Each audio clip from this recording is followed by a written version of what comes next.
வணக்கம். ஒவ்வொரு சின்ன சின்ன விஷயங்கள் கூட வாழ்க்கையில் பெரிய தாக்கத்தை உருவாக்கி விடுகிறது. கண்டதை சொல்லுகிறேன், உங்கள் கதையை சொல்லுகிறேன். கண்டதை சொல்லுகிறேன், உங்கள் கதையை சொல்லுகிறேன். ஒரு தாய் தந்தை தாங்கள் ஒரு குழந்தையை பெறும் போதே அவர்களை ஆன்றோனாகவும் சான்றோனாகவும் அறிவாளியாகவும் சமுதாயத்தில் ஒரு மிகப்பெரிய ஒரு மனிதனாக வர வேண்டும் என்று ஆசைப்பட்டுத்தான் அவர்களை வளர்த்தெடுக்கிறார்கள். ஈன்ற பொழுதிலும் பெரிதுவக்கும் தன் மகனை சான்றோன் என கேட்ட தாய் என்று சொல்வார்கள். ஒரு குழந்தையை பெறுகின்ற போது வருகின்ற அந்த பிரசவ வலி அது வார்த்தைகளால் படித்தெடுக்கப்பட முடியாது. சொல்லனா துன்பங்களை அனுபவித்து தான் அவள் ஒவ்வொரு அந்த குழந்தையை பெறுகிறார். அந்த குழந்தையை பெறுகின்ற போது வருகின்ற வலி எங்கே தீரும் என்று சொன்னால் அவன் சிறந்த ஒரு அறிவாளியாக மக்கள் மன்றத்திலே அவன் ஒரு மனிதனாக அவன் வரவேற்கின்ற பொழுதுதான் அந்த வலி அவளுக்கு இல்லாமல் போகும். மாபெரும் சபைகளில் நீ நடந்தால் உனக்கு மாலைகள் விழ வேண்டும் என்று ஒவ்வொரு தந்தையும் அதற்காகவே இரா பகலாக மெழுகாய் உருகி தன்னையே தானே அழித்துக் கொள்கிறான்.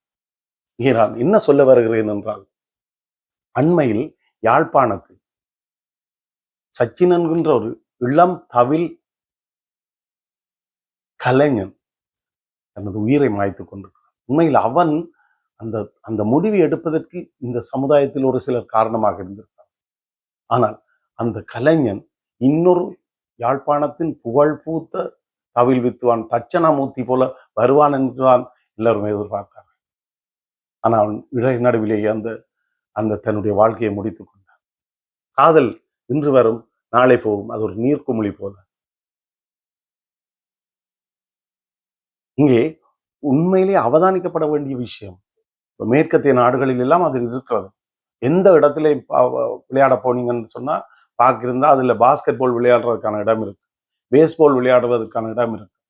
அது தவிரவும் ஸ்விம்மிங் பூல்கள், நீச்சல் தடாகங்கள் இருக்கு, உடற்பயிற்சி கூடங்கள் இருக்கு. நாங்கள் என்ன செய்கிறோம், எங்கள் இளையவர்கள் வாழ்வெட்டு கலாச்சாரத்துக்குள்ளும் போதை வஸ்துக்கள் போன்ற கலாச்சாரத்துக்குள்ளும் சண்டை சச்சரவுகள், அதை தவிரவும் இந்த ஆவா குரூப் இந்த குழுக்களும் இப்படியே தங்கள் வாழ்க்கையை நாசமாக்கி கொண்டிருக்கிறார். அவர்களது கனவெல்லாம் வீர தீர சாகச செயல்கள் செய்ய வேண்டும் என்றும் புதிதாக வருகின்ற மோட்டார் வாகனங்கள், மோட்டார் சைக்கிள்கள், அவற்றிலே ஸ்டண்ட் கலைகளை செய்து மற்றவர்களை திரும்பி பார்க்க வைக்க வேண்டும் என்பதுதான் இருக்கிறதே தவிர, சமுதாயத்தில் உலகத்தில் தான் ஒரு மனிதனாக தனது பெயரை நிலைநாட்ட வேண்டும் என்று அவன் யோசிக்க வேண்டும்.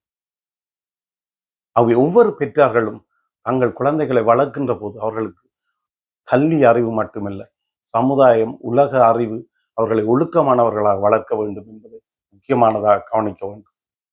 இங்கே அந்த சச்சின் என்பவர் மிகச்சிறந்த ஒரு பாண்டித்யம் பெற்ற ஒரு கலைஞனை போல்தான் அவரது தவில் வாசிப்பு இருக்கு.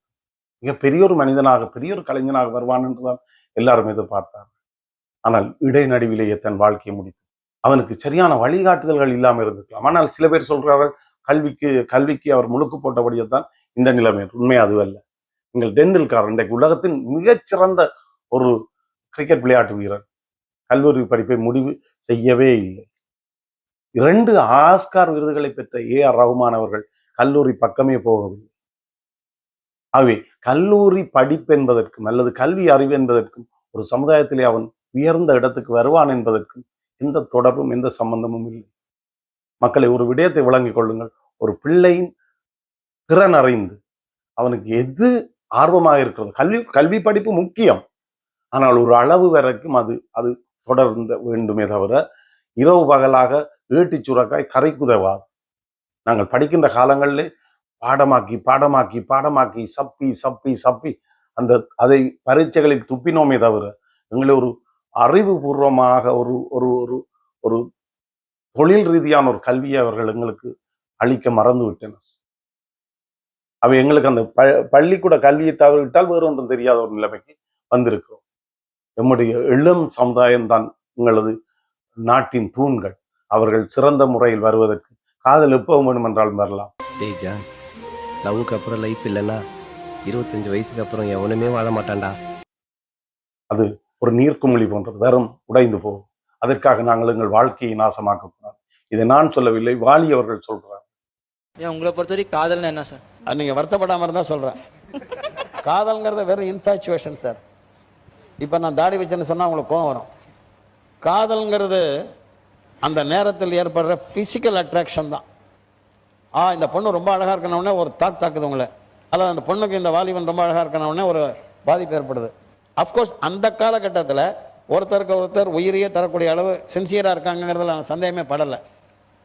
ஆனால் அது இந்த மாதிரி அட்ராக்ஷன் நீண்ட காலம் நிற்காது. காதலை பற்றி என்ன கேட்டால் 2 கருத்து சொல்கிறேன். கல்யாணத்துக்கு அப்புறம் வர காதல் தான் காதல். காதலிச்சு கல்யாணம் பண்ணிக்கிறத விட கல்யாணம் பண்ணிக்கிட்டு காதலிக்கணும். இன்னும் சொன்னால் கண்ணாசன் வரியில் சொல்லிடுறேன், இளமையிலே வரும் காதல் எதுவரையில் கூட வரும், முழுமை பெற்ற காதல் என்றால் முதுமை வரை ஓடி வரும். Thank you sir. அவை அன்பு பெற்றோர்களே, உங்கள் குழந்தைகளை மிகச்சிறந்த ஒரு ஒரு ஒரு அறிஞனாக, ஒரு மிகச்சிறந்த வழிகாட்டியாக, மிகச்சிறந்த மனிதனாக வர வேண்டும் என்றால் உங்கள் பங்களிப்பு, ஆசிரியர்களின் பங்களிப்பு, இந்த சமூகத்தின் பங்களிப்பும் மிக முக்கியமாக இருக்கிறது. அவர்களை கண்காணியுங்கள், அவர்களுக்கு நல்ல அறிவுரை சொல்லுங்கள். அவர்கள் எந்த நேரமும் போன்லேயோ டிக்டாக்லேயோ நாங்கள் வாழ்க்கையை தொலைத்துக் கொண்டிருக்கிறார்கள். அவர்களுக்கு சரியான வழிகாட்டுதல்களையும் அவர்களை ஒரு மனிதர்களாக சிறந்தவர்களாக உருவாக்க வேண்டியது நம்ம ஒவ்வொருவரும் கையிலே இருக்கிறது. இது சம்பந்தமாக உங்களது ஆரோக்கியமான கருத்துக்களை எதிர்பார்க்கிறேன். நன்றி, வணக்கம்.